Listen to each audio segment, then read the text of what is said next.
سامعین کرام، آپ سن رہی ہیں ایک دلچسپ اردو جاسوسی کہانی جس کا نام ہے شکنجہ۔ یہ اس سلسلے کی آخری اور قسط نمبر 9 ہے۔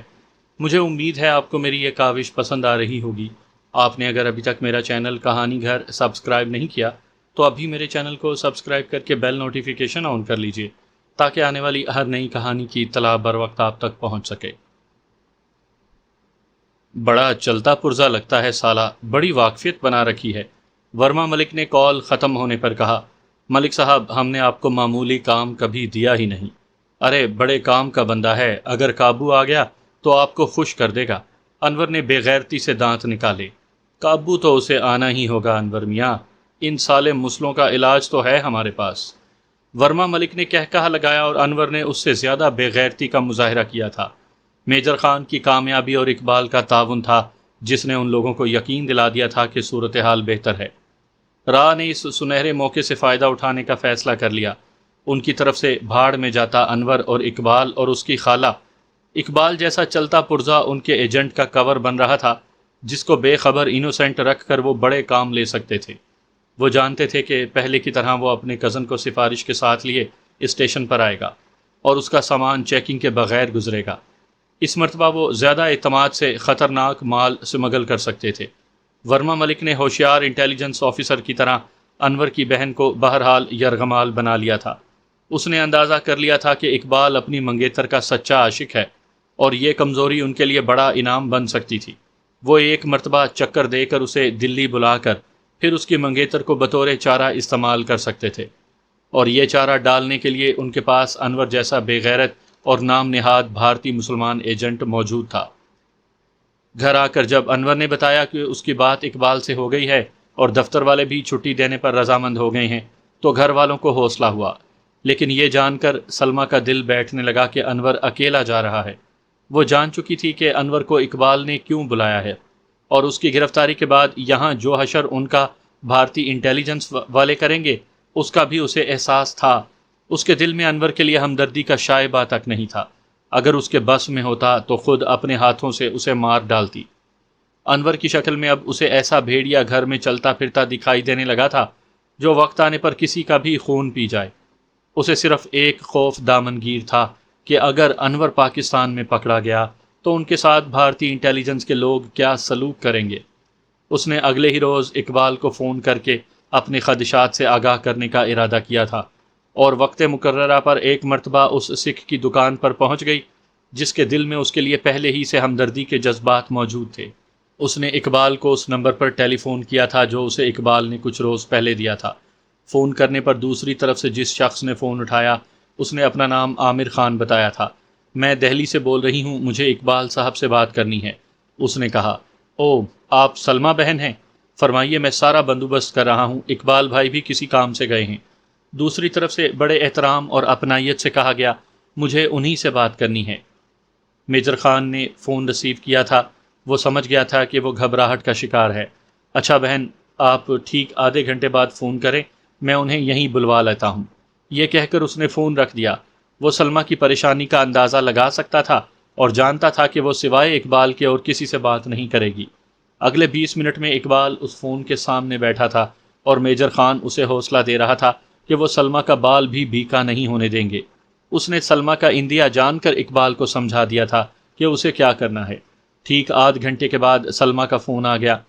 اس نے وہی خوف ظاہر کیا تھا، سلمیٰ میری بات بہت دھیان سے سننا اور اس پر ایسے ہی عمل کرنا۔ اس نے میجر خان کا بتایا ہوا سارا منصوبہ اسے سمجھا کر دہرانے کے لیے کہا، اور سلمیٰ نے اس پر حرف با حرف عمل کرنے کی حامی بھر لی۔ اقبال سے فون پر بات کرنے کے بعد وہ بڑی مطمئن دکھائی دے رہی تھی۔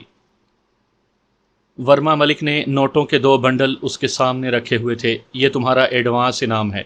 اس مرتبہ کامیابی کی صورت میں تمہیں 2 لاکھ روپے کیش، باقی سب کچھ کے علاوہ ملیں گے۔ اس نے اپنے سامنے بیٹھے انور سے کہا، ملک صاحب آپ مال تیار رکھیں، ہمیں دولت کا کم اور دوسرا شوق زیادہ ہے۔ اس نے وسکی کا جام اپنے اور ورما ملک کے لیے تیار کرتے ہوئے بے حیائی کا مظاہرہ کیا۔ ارے انور میاں، جس مال پر ہاتھ رکھو تمہارے بستر پر پہنچ جائے گی۔ تم کام کرتے رہو، باقی مجھ پر چھوڑ دو۔ رات والا مال کیسا رہا؟ اس نے کہا لگایا، ایک دم شاندار، بس ایسی پٹاخہ لڑکیاں اپن کو بڑی پسند ہیں۔ اس نے اپنی زبان پر ہونٹ پھیرتے ہوئے کہا۔ ورما ملک دل ہی دل میں پھولا نہیں سما رہا تھا۔ اس نے انور کو مکمل بے غیرت بنا لیا تھا۔ وہ صرف نام کا مسلمان رہ گیا تھا، وہ بھی اپنے گھر کی حد تک۔ ان لوگوں کے ساتھ تو وہ کبھی کبھی مندر میں پوجا پر بھی جانے لگا تھا، اور اکثر شراب کے نشے میں، خصوصاً را کی طرف سے سپلائی کی جانے والی لڑکیوں کے سامنے اپنا مسلمان نام ہونے پر شرمندگی کا اظہار کیا کرتا تھا۔ ورما ملک نے اس مرتبہ اسے پاکستان میں ایک اور سورس کا ایڈریس دے کر اس سے رابطہ کرنے اور ایئرپورٹ پر دھماکہ کرنے کے لیے کہا تھا۔ اس نے انور سے کہا تھا کہ وہ واپسی پر کسی بھی طرح اقبال کو ورغلا کر اپنے ساتھ ہی لیتا آئے۔ جیسے ہی اس کا سگنل ملے گا، اقبال کے لیے بھارتی ہائی کمیشن میں ویزے کا بندوبست ہو جائے گا۔ اقبال نے ان سے حاصل کردہ رقم اپنے پرسنل اکاؤنٹ میں جمع کروا دی تھی، جہاں پہلے ہی اس کی خاصی رقم جمع تھی۔ اس نے زیادہ سے زیادہ پیسے جمع کر کے مستقبل قریب میں والدین کو چھٹی کروا کر کسی ہندو ناری سے بیاہ رچانے اور الگ زندگی گزارنے کا منصوبہ بنا لیا تھا۔ اس کے نزدیک زندگی عیش و عیاشی سے گزارنا ہی سب سے بہترین مذہب تھا، اور وہ اس مذہب کا پیروکار تھا۔ یوں بھی اقبال کو راہ کے پنجے میں پھانسنے کے بعد اس کا اپنا گھر والوں سے تعلق رکھنا ٹھیک نہیں تھا۔ اقبال نے اپنا وعدہ پورا کیا۔ تیسرے روز جب اس نے پاکستانی ہائی کمیشن کے سامنے لگی ہوئی طویل قطار میں سب سے آگے کی جگہ حاصل کی اور اپنا پاسپورٹ بمائے ویزا کی درخواست کے اندر دیا، تو اسے دوپہر کے بعد ہی ویزا مل گیا۔ ورما ملک نے اس کے سامان کی خصوصی پیکنگ کروا دی تھی، اور بڑے سے اٹیچی کیس میں اس طرح متعلقہ سامان پیک کر دیا تھا کہ بادی النظر میں تلاشی ہونے پر بھی دکھائی نہ دے۔ یہ چھوٹے چھوٹے ریموٹ تھے جس سے انتہائی تباہ کن بم تیار کیا جا سکتا تھا۔ مقامی سورس کی شناخت اور ملنے کا پروگرام اسے دے دیا گیا تھا، اور اگلے روز ہی جانے والی ٹرین میں اس کی سیٹ بھی موجود تھی۔ اپنی دانش میں ورما ملک نے اسے مکمل تیاری کے ساتھ روانہ کر دیا تھا، اور اب وہ لوگ آپس میں انور کی فتح کا جام تجویز کر رہے تھے۔ اس مرتبہ ورما ملک نے شکلا سے بطور خاص پارٹی لی تھی، اور خود انہیں انور کی واپسی پر پارٹی دینے کا وعدہ کیا تھا۔ انور کو گھر سے روانگی پر اس کی ماں نے اپنی بہن اور بھانجے کے لیے جو سامان دیا تھا، اس میں سے آدھے سے زیادہ اس نے راستے ہی میں پھینک دیا تھا۔ اس کی طرف سے جہنم میں جاتی جنت بی بی اور اقبال، اسے چاروں طرف صرف ایک ہی شکل دکھائی دے رہی تھی، اور وہ تھی گایتری، ماڈل اور سٹار گایتری، جو اب اس کے لیے راہ نے میدان میں اتاری تھی۔ چودھری اختر کے بعد اب وہ انور کی داشتہ تھی۔ اس کے ساتھ چند گھنٹے گزارنے کے بعد ہی انور کو احساس ہونے لگا تھا کہ چودھری اختر کی جگہ اگر کوئی پنڈت مولوی بھی ہوتا تو اس ناگن کے ڈنگ سے بچ نہیں سکتا تھا۔ ایک مرتبہ پھر انور سمجھوتا ایکسپریس کے ذریعے پاکستانی سرحدوں کی طرف عازم سفر تھا۔ اسے تسلی تھی کہ پہلے کی طرح اس مرتبہ پھر ریلوے اسٹیشن پر اقبال اس کے استقبال کے لیے موجود ہوگا۔ اس کا کزن تھا، بڑا ہوشیار اور کام کا آدمی، اور اس نے جس طرح انور کو ویزا دلوایا تھا اور پہلی مرتبہ جس طرح اس نے بغیر تلاشی کے انہیں کسٹم سے نکالا تھا، وہ کوئی معمولی کام نہیں تھے۔ آج بھی اسے یہی امید تھی کہ کوئی اس کے سامان کو چھونے کی بھی زحمت نہیں کرے گا۔ اس کے باوجود اس نے سامان بڑے حساب سے چھپا کر رکھا تھا، اور خاصی تلاشی لینے پر یہ دکھائی دے سکتا تھا۔ خالہ جنت کی بیماری کا تو بہانہ تھا، وہ کب اس کی تیمارداری کے لیے آنے والا تھا؟ اس کی طرف سے وہ بڑھیا کل کے بجائے آج مر جاتی۔ وہ ان رشتوں سے بے نیاز ہو چکا تھا۔ اس کے نزدیک صرف ایک ہی رشتہ باقی رہ گیا تھا، حرص و ہوس کا رشتہ، جو راہ اور اس کے درمیان روز بروز مضبوط تر ہوتا جا رہا تھا، کیونکہ فی الوقت راہ کو اس کی ضرورت تھی، اور اپنی ضرورت کی وہ ہر قیمت ادا کرنے کے لیے تیار تھے۔ اس نے ورما ملک کو اقبال کی صورت میں جو امید دلائی تھی، اس کے بعد سے تو وہ راہ کا کچھ زیادہ ہی مقرب بن گیا تھا۔ اقبال کے گھر کی صورت میں اسے ایک محفوظ ترین سیف ہاؤس میسر آ گیا تھا۔ اس بے غیرت نے ان لوگوں سے کہا تھا کہ اس نے اپنی بہن کا رشتہ بھی اقبال سے اس لیے منظور کیا تھا کہ اسے قابو کر کے اپنے مالکان کے سامنے پیش کر سکے۔ ٹرین پاکستانی سرحد میں داخل ہو چکی تھی، اور انور کی آنکھوں کے سامنے ان نوٹوں کی گڈیاں لہرا رہی تھیں جو اسے انعام میں ملنے والے تھے۔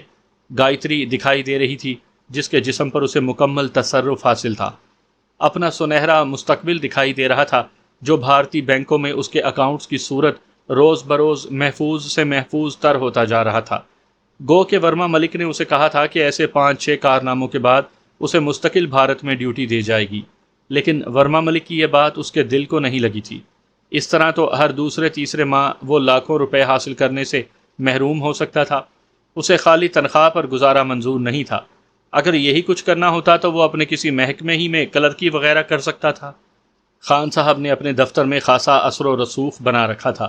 گاڑی اب اسٹیشن کی حدود میں داخل ہو رہی تھی اور وہ آنے والی کامیابیوں کے نشے سے سرشار اپنی سیٹ سے ٹیک لگائے گایتری کے شباب اور شراب کی خماریوں میں گم تھا۔ پلیٹ فارم پر گاڑی رکی تو معمول کے مطابق اس کے ڈبے پر بھی کلیوں نے ہلہ بول دیا۔ باؤ جی کوئی سامان وغیرہ ہے؟ حسب روایت ایک بڑی بڑی مونچھوں والے کلی نے اس سے بھی کہا۔ ارے نہیں میاں، میں تو بیمار کی تیمارداری پر آیا ہوں، پھیرے باز نہیں ہوں، کیا سمجھے؟ اس کے کہنے کا انداز ایسا جارحانہ اور طنزیہ تھا کہ کلی نے اپنا منہ ہی دوسری طرف پھیر لیا۔ ڈبے کے دروازے سے باہر نکل رہا تھا جب اس کی نظر اقبال پر پڑی جو اس کی طرف آ رہا تھا۔ اقبال نے اسے بادل نخواستہ ہی معانقہ کیا تھا۔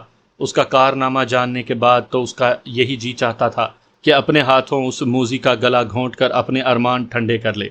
انور کے دھماکے سے مرنے والے بے گناہ مریضوں کی لاشیں اور زخمیوں کی تصاویر ابھی تک اس کی آنکھوں کے سامنے گھوم رہی تھی، لیکن میجر خان نے اسے نارمل رہنے کے لیے کہا تھا۔ اپنا پاسپورٹ دینا، اس نے انور کے منافقانہ خیر خیریت دریافت کرنے کے بعد کہا، اور انور نے جو پہلے ہی سے تیار تھا اس کی طرف پاسپورٹ بڑھا دیا۔ ابھی آتا ہوں، اس پر مہر لگوا لیں۔ یہ کہہ کر وہ امیگریشن کاؤنٹر کی طرف بڑھ گیا جہاں انسپکٹر ملک اس کا منتظر تھا۔ اس نے پاسپورٹ ملک کی طرف بڑھا دیا، جس نے پاسپورٹ پر اسٹیمپ لگوا کر اسے تھماتے ہوئے نارمل رہنے کی تلقین کی تھی۔ اب وہ ملک کے ساتھ انور کی طرف آ رہا تھا۔ یہ میرے دوست کے بھائی ہیں، یہاں کے انچارج ہیں۔ اس نے ملک کا تعارف انور سے کروایا۔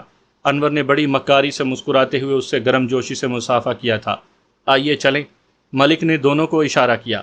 اقبال نے اس کا اٹیچی کیس ہدایت کے مطابق خود قابو کر لیا تھا اور اس کے ساتھ چل رہا تھا۔ اس درمیان اس نے خود پر جبر کرتے ہوئے اس سے باتیں بھی کی تھیں۔ انور کی توقعات کے مطابق کسی نے ان کو نہیں روکا کیونکہ اقبال کے دوست کا بھائی ان کے ساتھ آ رہا تھا۔ اب وہ اسٹیشن سے باہر آ گئے تھے۔ آپ ان کے ساتھ گھر جائیے، میں اماں کو خبر کراؤں؟ اس نے باہر کھڑی ایک ٹیوٹا جیپ کے نزدیک رک کر کہا۔ انور یہی چاہتا تھا۔ ٹھیک ہے، اگر ممکن ہو تو میں بھی ہسپتال ہی چلتا ہوں۔ انور نے بڑی منافقت کا مظاہرہ کیا۔ نہیں، آپ تھکے ہوں گے، آرام کیجیے، میں شام میں آ کر آپ کو لے جاؤں گا، گھر پر ماموں جان آپ کے منتظر ہوں گے، اقبال نے کہا۔ ٹھیک ہے، انور نے رضامندی ظاہر کی۔ آئیے جناب، ملک نے جو اس اثناء میں اس کا سامان پچھلے حصے میں رکھ چکا تھا اس سے کہا۔ چلیے۔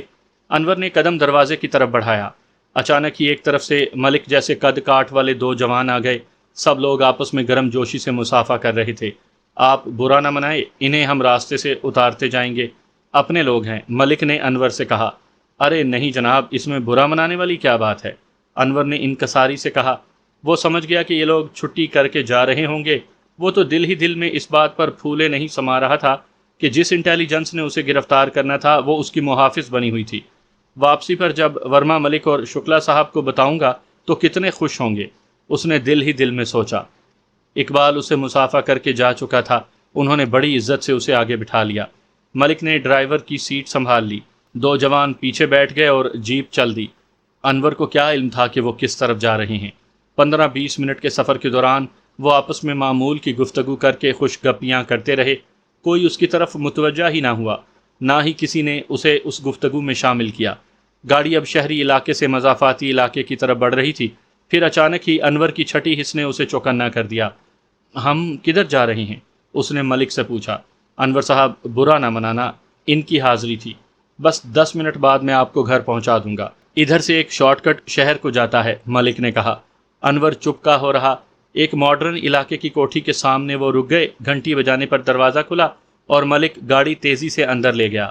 آ جاؤ، ملک نے اترتے ہوئے انور سے کہا۔ یہاں؟ انور نے حیرانگی سے اس کی طرف دیکھا اور بادل نخواستہ نیچے اتر آیا۔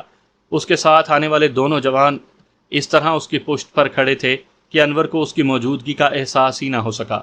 ہاں، تمہارے ایک دوست سے تمہیں ملاتے ہیں، ملک نے زہر خند مسکراہٹ سے کہا۔ میرا دوست؟ کون؟ خوف اور گھبراہٹ کے ملے جلے تاثرات سے انور نے پوچھا۔ تمہارا دوست چودھری اختر، جسے تم چھوڑ کر بھاگ گئے تھے۔ جیسے ہی ملک کے منہ سے نکلی بات مکمل ہوئی، انور کو اپنے سر پر آسمان گھومتا اور زمین پیروں تلے سرکتی محسوس ہوئی۔ میں؟ ابھی اس کی بات نامکمل ہی تھی جب اس کی پشت پر کھڑے ایک جوان نے اس کا کالر پکڑا اور اپنی طرف جھٹکا دے کر اس کے منہ پر ایسا زوردار تھپڑ رسید کیا کہ اس کے 14 طبق روشن ہو گئے۔ اس کے ساتھ ہی دوسرے نے اس کی کمر پر ہاتھ ڈالا اور وہ اسے بچوں کی طرح ہاتھ پر اٹھا کر سامنے والے برآمدے سے اندر لے آئے۔ یہاں سے سیڑھیاں نیچے تہہ خانے میں جا رہی تھی۔ انہوں نے انور کو سیڑھیوں سے کسی گیند کی طرح نیچے پھینکا اور وہ لڑکتا ہوا نیچے فرش پر جا گرا۔ نیچے ایک کوریڈور کے دونوں اطراف کمرے بنے ہوئے تھے۔ خوف کے مارے انور کے منہ سے ڈھنگ سے چیخ بھی نہیں نکل رہی تھی۔ انہوں نے نیچے پہنچتے ہی اس کی دھنائی شروع کر دی۔ 5 منٹ تک وہ انور کو یوں مارتے رہے جیسے وہ انسان کے بجائے کسی تھیلے پر مکے بازی اور لاتیں مارنے کی پریکٹس کر رہے ہوں۔ انور کو سمجھ تو آ گئی تھی کہ وہ ٹریپ میں پھنس چکا ہے، لیکن یہ سب ہوا کیسے؟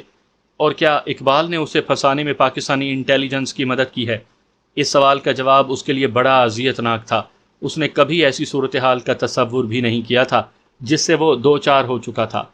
ادھموئے انور کو وہ گھسیٹتے ہوئے اب ایک اور کمرے کی طرف لے جا رہے تھے، جہاں ایک کرسی پر چودھری اختر بیٹھا تھا اور دوسری پر میجر خان۔ ویلکم مسٹر انور۔ میجر خان نے اس کی طرف دیکھ کر زہر خان مسکراہٹ اچھالی۔ ابھی اس کے منہ سے بمشکل یہ الفاظ ہی نکلے تھے جب چودھری اختر بجلی کسی پھرتی سے اپنی جگہ سے اٹھا اور اس نے انور کو مارنا شروع کر دیا۔ اگر اس کے ساتھ آنے والے اختر کو قابو نہ کرتے تو شاید وہ انور کا گلا گھونٹ کر اسے جان ہی سے مار ڈالتا۔ خان کے اشارے پر اختر کو وہ لوگ دوسرے کمرے میں لے گئے۔ تمہارے مالک کیا سمجھتے ہیں؟ وہ بہت چالاک ہیں، اور تم بے غیرت انسان، ایک مسلمان کے گھر جنم لے کر تم نے اپنے مسلمان بھائیوں ہی کو تباہ کرنا چاہا۔ لعنت ہے تم پر، میجر خان نے نفرت سے کہا۔ انور پر ان باتوں کا کچھ اثر نہیں ہو رہا تھا۔ اگر اس میں غیرت ایمانی ہوتی تو یہ کام ہی کیوں کرتا؟ وہ تو اس چکر میں تھا کہ جیسے بھی ممکن ہو یہاں سے اپنی جان چھڑا لے، لیکن اب وہ بری طرح شکنجے میں پھنس چکا تھا۔ اپنی دانست میں اس نے بڑی چالاکی دکھائی تھی اور آئیں بائیں شائیں کر کے ادھر ادھر الجھانا چاہا تھا، لیکن اس کے لیے ایسا کرنا ممکن نہیں تھا، کیونکہ اس کی تفتیش کرنے والے اس کے کارناموں سے خاصی آگاہی رکھتے تھے۔ اس کے سامان سے تباہ کن ڈیٹونیٹر اور RDX مواد ملا تھا۔ صرف 2 گھنٹے کی تفتیش کے بعد اس نے اول سے آخر تک طوطے کی طرح ساری کہانی سنا دی، اور اس سورس سے متعلق بھی بتا دیا جس کے ساتھ مل کر اس نے اس مرتبہ دھماکہ کرنا تھا۔ اگلے 2 گھنٹے میں راہ کے اس ایجنٹ کے گرد پاکستان انٹیلیجنس کا گھیرا تنگ ہو چکا تھا۔ انہوں نے اس ایجنٹ کو فی الوقت گرفتار نہیں کیا تھا، انہیں ابھی اس کے ذریعے آگے اس گینگ تک پہنچنا تھا۔ میجر خان نے اس دوران اس بات کی مکمل تسلی کر لی تھی کہ انور کے اس گھناؤنے روپ سے اقبال بالکل بے خبر تھا۔ اس نے یہ پہلے ہی جان لیا تھا کہ اقبال کا سارا خاندان اسلامی ذہن رکھتا ہے، جس کا سب سے بڑا ثبوت انور کی بہن سلمہ تھی، جس نے اس کے سامنے فون پر اپنے بھائی کے کالے کرتوت سے اقبال کو آگاہ کیا تھا، اور انور کی اصلیت کا علم ہونے پر ان کے کہے بغیر اقبال نے اس کی گرفتاری کے لیے ہر ممکن تعاون کیا تھا۔ اس نے اپنے تمام جذبات ایک طرف رکھ کر اس بات کی پرواہ کیے بغیر کہ وہ سلمہ سے محروم بھی ہو سکتا تھا، اور اپنے ملک کے لیے سب کچھ کر دکھایا تھا۔ اور اب سب سے بڑھ کر سلمہ، جس کے کردار نے میجر خان کو بہت متاثر کیا تھا۔ انور کی گرفتاری کوئی معمولی بات نہیں تھی۔ اس نے اس مرتبہ جس ایجنٹ تک پاکستانی انٹیلیجنس کو پہنچا دیا تھا وہ ایک سرکاری ملازم تھا، جس پر نگاہ رکھ کر وہ لوگ اس سے بعد والے سارے سلسلے کو سمجھ اور پکڑ سکتے تھے۔ میجر خان نے اقبال کے لیے ایجنسی سے انعام کی سفارش کی تھی، اور اب اعلیٰ سطح پر اس کی منگیتر کو دشمن کے جبڑوں سے باحفاظت نکال کر یہاں پہنچانے کا منصوبہ بن چکا تھا۔ انور کی روانگی کے اگلے ہی روز سلمہ کے لیے اس کے ہمسائے میں اس کی سہیلی کا فون آیا، جس نے اپنا نام سائمہ بتایا تھا۔ سلمہ اس نام پر چونکی اور قریباً بھاگتی ہوئی فون سننے چلی گئی۔ سائمہ نے اسے فوراً مقررہ کردہ جگہ پر پہنچنے کے لیے کہا تھا۔ یہ سب کچھ اس پلان کا حصہ تھا جسے متعلق فون پر اقبال نے اطلاع دی تھی۔ اب اسے بہت سوچ سمجھ کر اور محتاط رہ کر اگلا قدم اٹھانا تھا۔ اپنا پاسپورٹ اس نے بڑی رازداری سے اگلے ہی روز اپنے پاس سنبھال لیا تھا، اور آج بالکل اس وقت گھر سے نکلی تھی جب اس کا کالج جانے کا وقت ہو رہا تھا۔ اس کی روانگی معمول کے مطابق تھی۔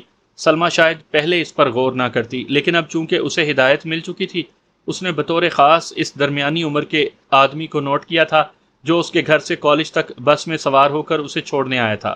کالج کے دروازے سے وہ معمول کے مطابق اندر داخل ہو گئی، اور اس کے تعاقب پر مامور انسپکٹر شندے مطمئن ہو کر اپنے کسی کام سے چلا گیا۔ اسے کل شام ہی سے سلمہ کی نقل و حرکت پر نظر رکھنے کی ڈیوٹی دی گئی تھی۔ اب اسے چھٹی ہونے پر اسے کالج سے گھر تک پہنچانا تھا۔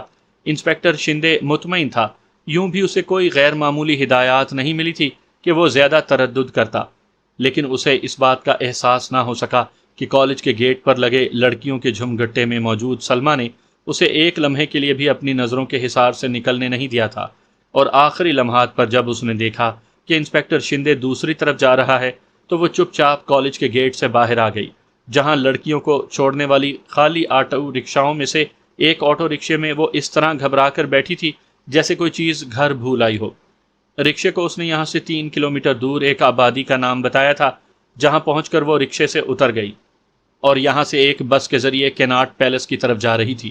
اس نے اپنے پاس موجود کالج فائل سے چھٹکارا حاصل کر لیا تھا اور اب اس کے پاس ایک بڑے پرس کے سوا اور کچھ نہیں تھا۔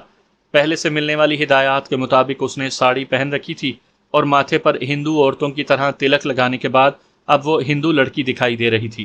کیناٹ پیلس پہنچنے کے بعد اس نے ایک مخصوص مارکیٹ کا چکر لگایا۔ ابھی زیادہ دکانیں نہیں کھلی تھی، لیکن گاہکوں کا رش دیوالی کی آمد کی وجہ سے شروع ہو گیا تھا۔ کیناٹ پیلس میں جیولری کی ایک مخصوص دکان تک پہنچنے سے پہلے اس نے گھڑی کی سوئیوں کا جائزہ لے کر یہ اطمینان حاصل کر لیا تھا کہ وہ طے شدہ وقت کے دوران ہی یہاں پہنچی ہے۔ اسے 2 گھنٹے کا وقت دیا گیا تھا جس کے درمیان اس نے یہاں پہنچنا تھا۔ جیولری کی دکان کے ایک کونے پر موجود چاٹ مسالے کے اسٹال کا اس نے ہدایت کے مطابق چکر لگایا اور عین اس جگہ جا کر کھڑی ہو گئی جہاں ایک لوہے کا سٹینڈ رکھا ہوا تھا۔ اس کا دل دھک دھک کر رہا تھا اور وہ گھر سے نکلنے سے اب تک قرآنی آیات کا مسلسل دل میں ورد کرتی ہوئی یہاں تک آئی تھی۔ اس نے ایک نوجوان کو اپنی طرف آتے دیکھا جس نے جدید وضع قطع کے کپڑے پہن رکھے تھے اور کسی کھاتے پیتے گھرانے کا دکھائی پڑتا تھا۔ سلمہ نے اس کی طرف کنکھیوں سے دیکھا تھا۔ کیناٹ پیلس وہ زندگی میں پہلی مرتبہ اکیلی آئی تھی۔ اس سے پہلے وہ یہاں یوں تو متعدد مرتبہ آ چکی تھی، لیکن اکیلی نہیں۔ اکثر اپنی کسی سہیلی یا پھر والدہ کے ساتھ ہی اس کا آنا یہاں ہوتا تھا۔ اسے علم تھا کہ کسی نوجوان لڑکی کا اس طرح اکیلے یہاں گھومنے کا کیا مطلب لیا جائے گا اور کتنے لوگ اس کی طرف متوجہ ہوں۔ نوجوان اس کے نزدیک آ کر رک گیا۔ بہن جی آپ کے پاس گھڑی ہوگی؟ جیسے ہی اس کے منہ سے یہ الفاظ نکلے، سلمہ نے دل ہی دل میں شکر الحمدللہ کہا اور اس کی طرف دیکھے بغیر کہہ دیا، میرے پاس گھڑی نہیں ہے۔ آپ کو تو سبز رنگ کی ساڑی پسند تھی نا؟ دوسرا کوڈ دہرایا گیا۔ جی لیکن نیلے رنگ کی بھی پسند ہے، اس نے جواب میں اگلا کوڈ دہرا دیا۔ اب ان کے تعارف کا مرحلہ طے ہو چکا تھا۔ بہن جی میرے ساتھ آئیے، نوجوان نے بڑے مؤدب لہجے میں کہا۔ نہ جانے کون سی غیر مرئی قوت تھی جس نے اس نوجوان کے وہاں آتے ہی سلمہ کو محفوظ ہو جانے کی خوشخبری سنا دی تھی، اور اب اس کے دل کی دھڑکن نارمل ہو چکی تھی۔ وہ خود کو محفوظ سمجھ کر اس کے ساتھ بڑے اعتماد سے قدم اٹھاتی ہوئی چل رہی تھی۔ دونوں کیناٹ پیلس کے ٹیکسی سٹینڈ تک آئے۔ نوجوان نے اس کے لیے دروازہ کھولا اور اسے پچھلی سیٹ پر بٹھا کر خود اگلی سیٹ پر بیٹھ گیا۔ 2 ٹیکسیاں بدلنے کے بعد دونوں دہلی کے انٹرنیشنل ایئرپورٹ پر موجود تھے۔ نوجوان نے اسے اوما دیوی کا نام دے دیا تھا اور اپنا نام ارون کمار بتایا تھا۔ اس کے پاس ایئر انڈیا کی ڈومیسٹک فلائٹ کے 2 ٹکٹ موجود تھے۔ ہوائی اڈے کے لاکرز میں سے اس نے پہلے سے وہاں موجود عورتوں کا ایک وینٹی باکس اور ایک سفری بیگ نکال لیا۔ بیگ اس نے خود پکڑ لیا اور وینٹی باکس اسے تھما دیا۔ بہن جی برا مت مانیے، اس میں کچھ زیورات ہیں، آپ وہ پہن کر اور گلے میں منگل سوتر یعنی شادی شدہ عورتوں کی نشانی ڈال کر باہر آ جائیے۔ نوجوان نے پہلی مرتبہ اس سے بات کی تھی۔ سلمہ نے ایک نظر اس کی طرف دیکھا اور وینٹی باکس سنبھالتی خواتین کے باتھ روم میں چلی گئی۔ اس کا ہینڈ بیگ نوجوان نے خود تھام لیا تھا۔ چند منٹ کے بعد جب وہ باہر آئی تو مکمل نو بیاہتا دلہن دکھائی دے رہی تھی۔ شکریہ، نوجوان نے اس کو بیگ تھماتے ہوئے کہا اور دونوں لاؤنج کی طرف چل دیے۔ بہن جی برا مت مانیے گا، ہمیں یہاں سے لکھنؤ جانا ہے اور ہم میاں بیوی کی حیثیت سے سفر کر رہے ہیں۔ آپ مسز ارون کمار ہیں اور میں ایک سرکاری آفیسر ہوں، نوجوان نے کہا۔ ایک پھیکی سی مسکراہٹ سلمہ کے ہونٹوں پر بس گئی۔ ویل ڈن، آپ کو اسی طرح نارمل رہنا ہے، کوشش کیجئے کہ آپ اس ماحول کا حصہ دکھائی دیں، نوجوان نے اگلی بات کی، اور سلمہ بے ساختہ ہنس دی۔ اس کا بات کرنے کا انداز ہی ایسا تھا۔ لکھنؤ ہوائی اڈے ہی کے ایک پی سی او سے اس نے سلمہ کو فون پر اقبال کے ساتھ بات کروائی، جس نے سلمہ کو اس نوجوان پر آنکھیں بند کر کے اعتماد کرنے اور اس کی ہر ہدایت پر عمل کرنے کے لیے کہا۔ اس نے سلمہ کو بتایا کہ اگلے 2 دنوں میں وہ انشاءاللہ پاکستان پہنچ جائے گی۔ امید ہے اب آپ بالکل مطمئن ہو گئی ہوں گی، نوجوان نے مسکراتے ہوئے اس سے کہا۔ شکریہ بھیا، اللہ تعالیٰ تمہیں اس کا اجر ضرور دیں گے، اس کے دل سے دعا نکلی تھی۔ دونوں اب ایک ہوٹل کا رخ کر رہے تھے جہاں انہوں نے کھانا کھایا۔ سلمہ کا دل تو ایک لقمہ لینے کو نہیں چاہتا تھا، لیکن نوجوان کے بضد ہونے پر اس نے کچھ کھانا زہر مار کیا اور دونوں باہر آ گئے۔ ہمیں مسلسل سفر کرنا ہے جس کے لیے توانائی بحال کرنا ضروری ہے، اس نے باہر آ کر کہا۔ لکھنؤ سے نیپال کی سرحد تک کا سفر انہوں نے مسلسل کیا تھا، کہیں پرائیویٹ کار سے اور کہیں بس سے۔ سلمیٰ اس دوران خود کو حوالہ تقدیر کیے خاموش بیٹھی باہر کے نظاروں میں کھوئی رہی۔ نوجوان نے باقی سارا سفر اس کے ساتھ بیٹھ کر کیا تھا، لیکن کیا مجال جو ایک لمحے کے لیے بھی وہ اس کے جسم سے ٹکرایا ہو۔ سلمیٰ نے ایسے نوجوان سے متعلق اپنے بزرگوں سے سنا تو تھا، لیکن بھارتی معاشرے میں ان کی موجودگی کا کبھی تصور نہیں کیا تھا۔ نیپال کے اس سرحدی گاؤں میں جب دونوں پہنچے تو یہاں پہلے ہی سے ایک ڈھلتی عمر کا نیپالی گورکھا ان کا منتظر تھا۔ اس نے دونوں کو سرحد اس طرح عبور کروائی تھی جیسے وہ دہلی میں ہی کہیں گھوم پھر رہے ہوں۔ ایک مخصوص مقام پر پہنچنے کے بعد جہاں ایک پرائیویٹ کار ان کے لیے پہلے سے تیار کھڑی تھی، سلمیٰ نے دیکھا کہ نوجوان نے اپنے بٹوے سے کچھ نوٹ نکال کر گورکھے کے ہاتھ پر رکھے، جس نے اسے ماتھے تک ہاتھ لے جا کر سلام کیا اور واپس چلا گیا۔ اس کار کے ذریعے وہ کھٹمنڈو تک پہنچے تھے، جہاں ایک ہوٹل میں دونوں کے لیے کمرہ پہلے سے ریزرو تھا۔ کار والے نے انہیں یہاں اتار دیا اور وہ سلمیٰ کا پاسپورٹ لے کر چلا گیا، جبکہ وہ نوجوان اس کے ساتھ ہی ہوٹل کے کمرے تک آیا۔ اگر آپ برا نہ مانیں تو کچھ دیر آرام کر لیا جائے، نوجوان نے کہا۔ سلمیٰ خاموش رہی۔ نوجوان نے اس خاموشی کو اس کی رضامندی جان کر پلنگ پر رکھا ایک تکیہ اٹھایا اور کمرے کے کونے میں قالین پر پھینک کر لیٹ گیا۔ سلمیٰ کے دیکھتے ہی دیکھتے وہ گہری نیند سو گیا۔ سلمیٰ بستر پر تو لیٹ گئی، لیکن کیا مجال جو ایک لمحے کے لیے بھی اس کی آنکھ لگی ہو۔ اسے رہ رہ کر اپنے والدین کی فکر کھائے جا رہی تھی، بار بار اس کی آنکھیں بھیگ جاتیں۔ وہ پیا ملن کو جا رہی تھی، لیکن اس نے زندگی میں کبھی اپنے بابل کے گھر سے اس طرح کی رخصتی کا تصور نہیں کیا تھا۔ بہرحال اسے ایک اطمینان ضرور تھا کہ اس کی عزت محفوظ رہی۔ یہ اللہ تعالیٰ کا خاص کرم ہی تھا کہ وہ بھارتی انٹیلیجنس والوں کو چکمہ دے کر یہاں تک پہنچ گئی تھی۔ اس نے سب سے پہلے وضو کرنے کے بعد سجدہ شکر گزارا، پھر نماز پڑھنے لگی۔ نماز سے فراغت پر اس نے دیکھا نوجوان اٹھ بیٹھا تھا اور اس کی طرف دیکھ رہا تھا۔ جب وہ نماز پڑھ چکی تو نوجوان نے اپنے بیگ سے شلوار قمیض پر مشتمل 2 سوٹ نکال کر اس کے سامنے رکھ دیے۔ اب آپ سلمیٰ ہیں اور اللہ کے فضل سے محفوظ ہاتھوں میں ہیں۔ ہم بھارت سے نکل آئے ہیں، آپ آج رات کی فلائٹ سے پاکستان جا رہی ہیں۔ یہ الفاظ کیا تھے جیسے حیات نو کی نوید تھی۔ سلمیٰ نے آنکھوں میں آنسو لیے اس کی طرف دیکھا اور کپڑے اٹھا کر پلنگ پر رکھ دیے۔ تم جو کوئی بھی ہو مجھے علم نہیں، لیکن میرا دل کہتا ہے کہ پاکستانی اور مسلمان ہو۔ کاش زندگی میں کبھی مجھے تمہاری اصلیت کا علم ہو پاتا۔ میں ایک کمزور اور بے بس لڑکی ضرور ہوں، لیکن آج تک اللہ تعالیٰ نے میری کوئی دعا خالی واپس نہیں لوٹائی۔ یقین رکھنا پیارے بھائی کہ میں مرتے دم تک تمہاری سلامتی کی دعا مانگا کروں گی۔ اگر زندگی میں کبھی اپنی اس بہن کی ضرورت محسوس ہو تو میرے پاس ضرور آنا، ضرور آنا۔ یہ کہہ کر وہ سسکیاں لینے لگی۔ نوجوان کے لیے اسے چپ کرانا مسئلہ بن رہا تھا۔ اس نے پہلی مرتبہ اس کے سر پر ہاتھ پھیر کر سلمیٰ کو تسلی دی اور اس کے نارمل ہونے پر اپنے بیگ سے چھوٹا سا ٹیپ ریکارڈ نکال کر اس کے سامنے رکھ دیا۔ آپ اپنے والدین کو جو بھی کہنا چاہیں اس میں ریکارڈ کر دیجئے، انشاءاللہ کل شام تک یہ پیغام ان تک پہنچ جائے گا۔ صرف ایک درخواست ہے کہ اس میں اپنے دہلی سے یہاں تک کے سفر کا تذکرہ نہ کیجیے گا، انہیں بس کہیے کہ آپ پاکستان پہنچ گئی ہیں۔ سلمیٰ نے دل کی اتھاہ گہرائیوں سے اس کا شکریہ ادا کیا۔ وہ بھی یہی چاہتی تھی کہ جلد از جلد اپنے والدین تک تمام حالات کی خبر پہنچا دے۔ ہمارے پاس اب صرف 1 گھنٹہ ہے، آپ کے لیے میں نے کھانا اور چائے منگوائی ہے، اپنا پیغام مکمل کر لیجئے، میں پون گھنٹے کے بعد انشاءاللہ یہاں موجود ہو جاؤں گا۔ اچھا، خدا حافظ۔ یہ کہہ کر وہ باہر نکل گیا۔ آدھے گھنٹے میں وہ تمام کاموں سے فارغ ہو گئی تھی۔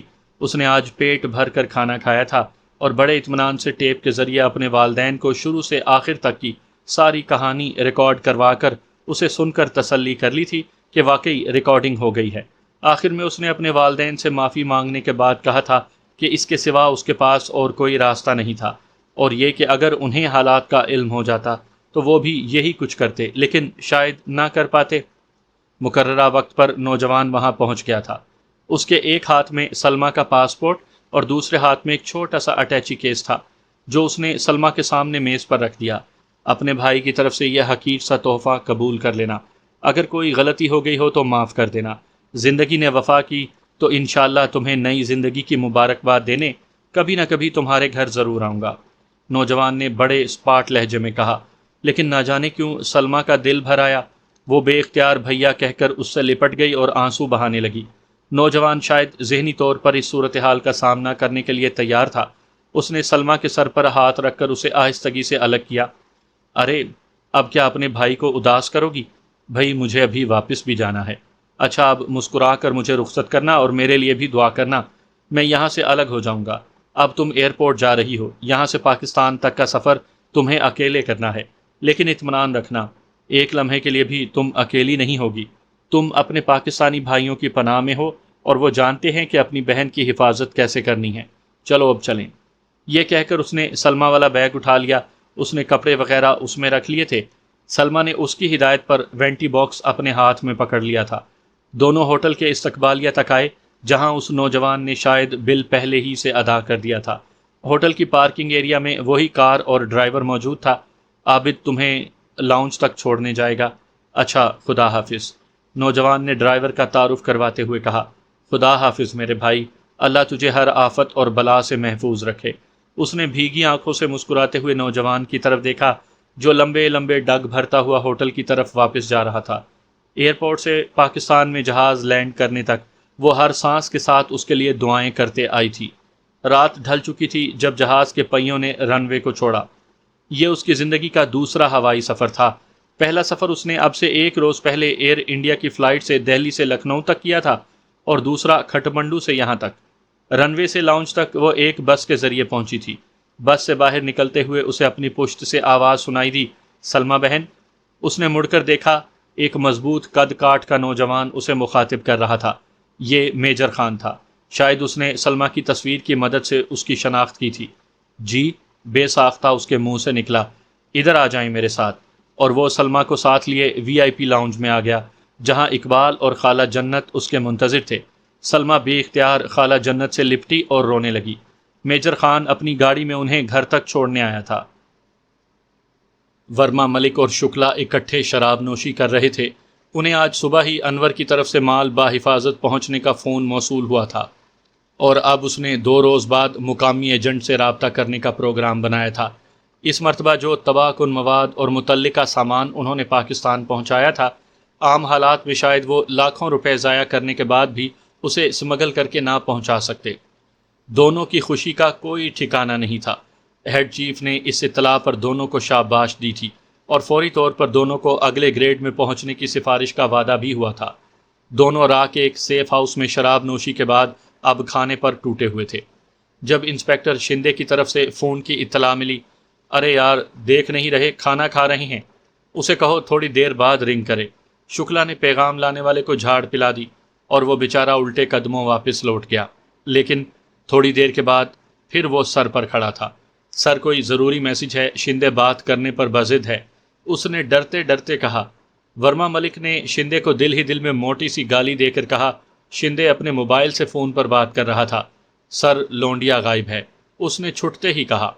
تیرا دماغ تو ٹھیک ہے نا، سالے کہیں زیادہ تو نہیں چڑھا لی؟ شراب کے نشے میں دھت ورما ملک نے کہا۔ نو سر، میں سیریس ہوں۔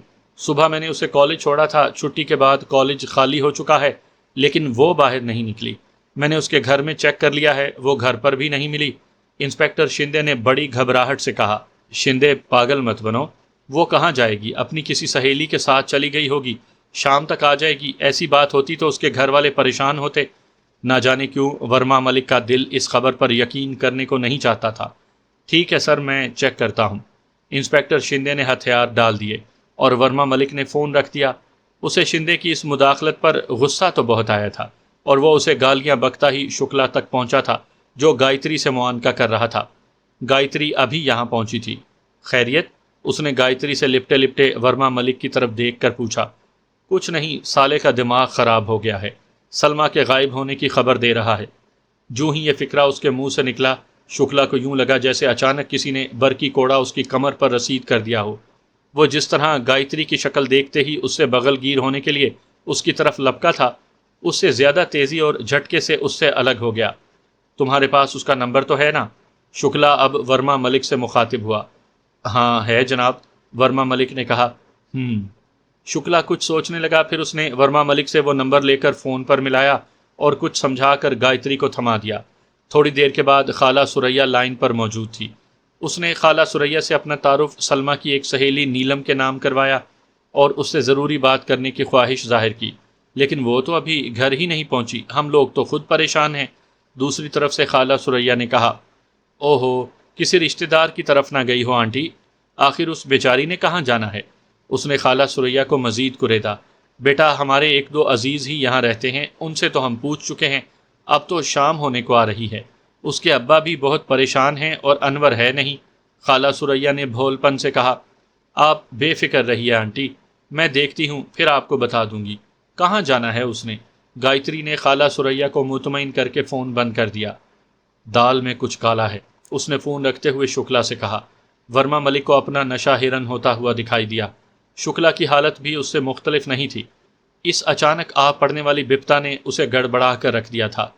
جتنی جلدی ممکن ہو اس کے کالج سے چیک کرو کہ وہ آج کالج آئی بھی تھی یا نہیں۔ شکلا کا ذہن بڑی تیزی سے کام کر رہا تھا۔ لیکن کالج تو اسے شندے نے خود چھوڑا ہے سر، ورما ملک نے کہا۔ ڈیم اٹ، اور شندے نے ہی اس کے غائب ہونے کی خبر دی ہے۔ نان سینس۔ شکلا کا پارا اچانک چڑھ گیا تھا۔ ورما ملک بھی سہم گیا۔ کمان گایتری، اس نے گایتری کو اشارہ کیا اور دونوں باہر نکل آئے۔ ورما ملک کی گاڑی میں بیٹھتے ہوئے گایتری نے 3-4 گالیاں پہلے شکلا کو دی، جس کے بعد سلما سے متعلق غلیظ زبان استعمال کی اور پھر سگریٹ سلگا کر نارمل ہونے کی کوشش کرنے لگی۔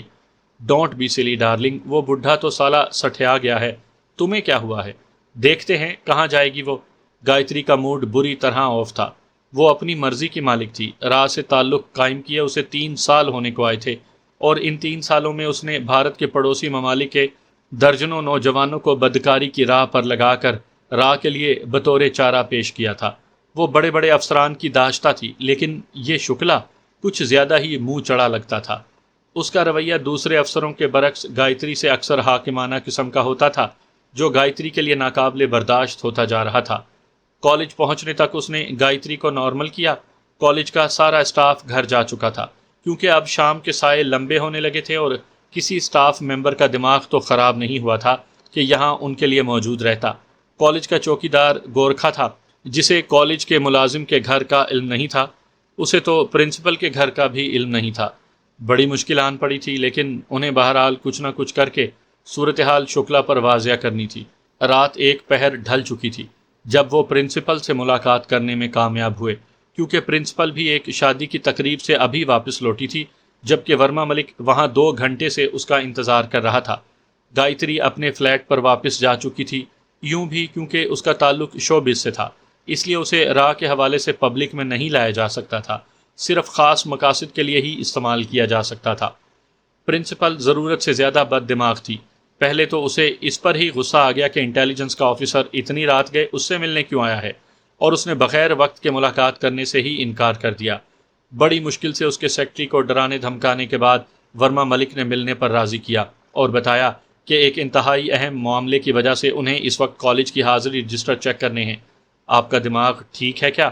ساؤتھ انڈیا کی ڈھلتی عمر کی پرنسپل نے غصے سے پھنکارتے ہوئے اسے قریباً ڈانٹ پلا دی۔ وہ بھی محکمہ تعلیم کے گنے چنے افسروں میں شمار ہوتی تھی۔ دیکھیے میڈم، فور گاڈ سیک، یہ نیشنل سیکیورٹی کا معاملہ ہے۔ ورما ملک منت سماجت پر اتر آیا تھا۔ لک مسٹر، یہ کسی بھی سیکیورٹی کا معاملہ ہو، لیکن تمہیں اس بات کا علم ہونا چاہیے کہ میں حاضری رجسٹر رکھنے والی کلرک نہیں، کالج پرنسپل ہوں، اور کسی کلرک سے رابطہ کرنا اس وقت نہ میرا مسئلہ ہے نہ میرے لیے ممکن ہے۔ یہ میرے بیڈ روم میں جانے کا ٹائم ہے۔ تمہیں جو بھی بات کرنی ہے صبح آفس میں کرنا۔ Now you can go. اس نے ورما ملک کو دھتکار دیا۔ ورما ملک کا خون کھول اٹھا، لیکن جسٹس چپٹوپادھیائے کی بیوی پرنسپل نرملا چپٹوپادھیائے کا وہ کچھ نہیں بگاڑ سکتا تھا۔ وہ بیچارہ تو اسے دھمکی بھی نہیں دے سکتا تھا۔ اس درمیان موبائل پر اس کا رابطہ شکلا سے مسلسل رہا تھا، اور جب شکلا کو یہ خبر ملی کہ پرنسپل نے صبح تک اس مسئلے پر کوئی بھی بات کرنے سے انکار کر دیا ہے، تو اس پر جیسے گالیوں کا دورہ پڑ گیا۔ صبح کالج کھلنے تک کا وقت دونوں نے جاگ کر اور مسلسل شراب نوشی کر کے گزارا تھا۔ کالج کھلنے پر وہ لیڈی پولیس کی 2 آفیسرز کے ساتھ کالج گئے تھے اور حاضری رجسٹر طلب کر کے ان کا معائنہ کر رہے تھے۔ ان کے لیے حیرت کی بات تھی کہ سلما کی کسی پیریڈ میں حاضری نہیں لگی تھی۔ او مائی گاڈ، شکلا کے منہ سے نکلا۔ تم تو کہتے ہو کہ اسے خود یہاں پہنچا کر گئے تھے۔ اس نے باہر نکلتے ہی انسپیکٹر شندے کو پھاڑ کھانے والی نظروں سے گھورتے ہوئے کہا، سر، دیوی ماں کی قسم میں سچ کہہ رہا ہوں۔ انسپیکٹر شندے نے بے بسی سے کہا، جواب میں شکلا نے اسے اور اس کی دیوی ماں کو صلواتیں سنانا شروع کر دیں۔ اگلے 15-20 منٹ میں انہوں نے سلمیٰ کی دہلی میں موجودگی کے لیے ہر ممکن ثبوت تلاش کرنا چاہا، لیکن وہ یہاں تھی ہی کب؟ جب تک وہ کسی نتیجے پر پہنچتے، سلمیٰ محفوظ ہاتھوں تک پہنچ گئی تھی۔ تیسرے روز بعد از خرابی بسیار شکلا کو اپنے نیپال کے ایجنٹ کی طرف سے مقامی ایئر لائن کے پیسنجرز کی جو لسٹ ملی، ان میں گزشتہ رات کی فلائٹ میں جانے والی ایک مسافر کا نام سلمیٰ خان تھا، جس نے بھارتی پاسپورٹ پر سفر کیا تھا، اور اس کے پاسپورٹ کا نمبر وہی تھا جو سلمیٰ کے پاسپورٹ کا تھا۔ سمارٹ، ویری اسمارٹ، بے اختیار اپنے دشمنوں کے لیے شکلا کے منہ سے نکلا۔ ورما ملک کا منہ لٹک گیا تھا، اس کے ارمانوں پر اوس پڑ گئی تھی۔ دونوں کو اچھی طرح سمجھ آ گئی کہ سارا چکر پاکستان انٹیلیجنس نے انور کو پھنسانے کے لیے چلایا تھا، اور اب وہ کمال ہوشیاری سے سلمیٰ کو بھی نکال کر لے گئے تھے، جس سے ایک بات تو صاف ظاہر تھی کہ سلمیٰ ان کے ساتھ شامل تھی۔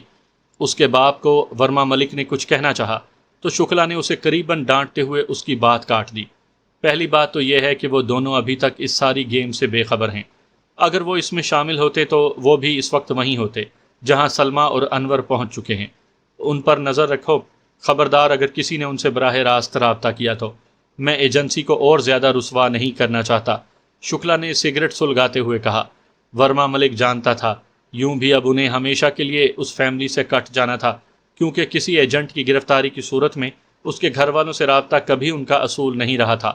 وہ اس بات کے قائل تھے جو پھنس گیا وہ مر گیا، اور کسی مر جانے والے سے کیسا رشتہ؟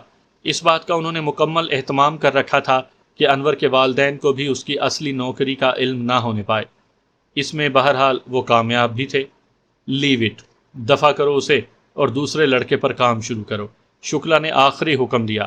انور کی گرفتاری کوئی معمولی بات نہیں تھی۔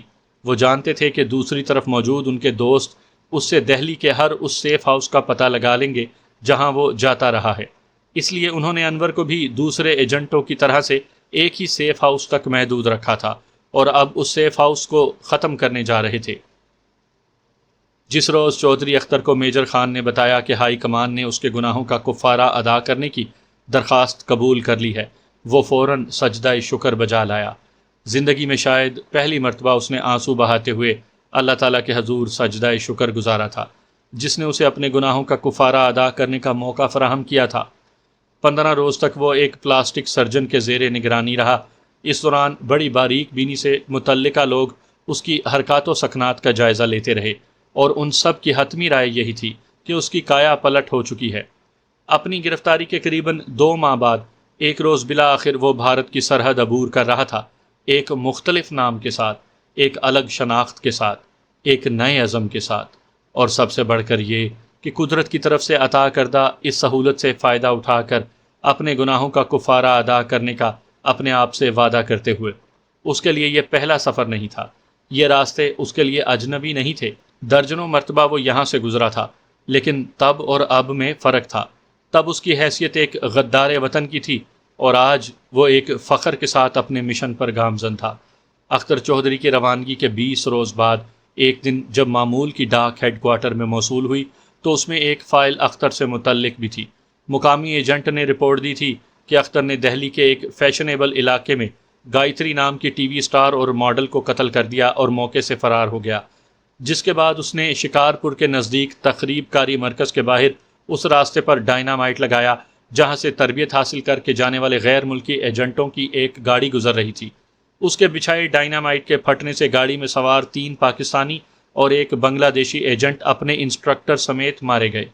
لیکن دھماکے کے فوراً بعد اس علاقے میں پھیلی فرسٹ کمانڈو بٹالین کے جوانوں نے سارے علاقے کو گھیرے میں لے لیا، اور شکارپور سے قریباً 2 کلومیٹر کے فاصلے پر گزرنے والی ریلوے لائن کے نزدیک اختر کو گھیرے میں لے کر ہینڈز اپ کا حکم دیا۔ اختر نے ان کا حکم نہیں مانا۔ وہ اپنے پاس موجود 2 دستی بموں اور ایک ریوالور کے ساتھ ان کے مقابلے پر ڈٹ گیا۔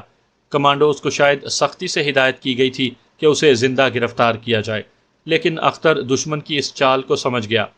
اس کا اسلحہ ختم ہونے پر جب کمانڈوز نے اس کے گرد گھیرا تنگ کر کے اختر تک پہنچے تو وہ مر چکا تھا۔ اختر چودھری نے اپنے ریوالور میں موجود آخری گولی اپنی کن پٹی پر فائر کر لی تھی، کیونکہ وہ دشمن کی چال سمجھ چکا تھا، اور شاید وہ اب زندہ گرفتاری نہیں دینا چاہتا تھا۔ انا للہ و انا الیہ راجعون۔ رپورٹ کے خاتمے پر میجر خان نے کہا اور اس کے ہاتھ دعا کے لیے بلند ہو گئے۔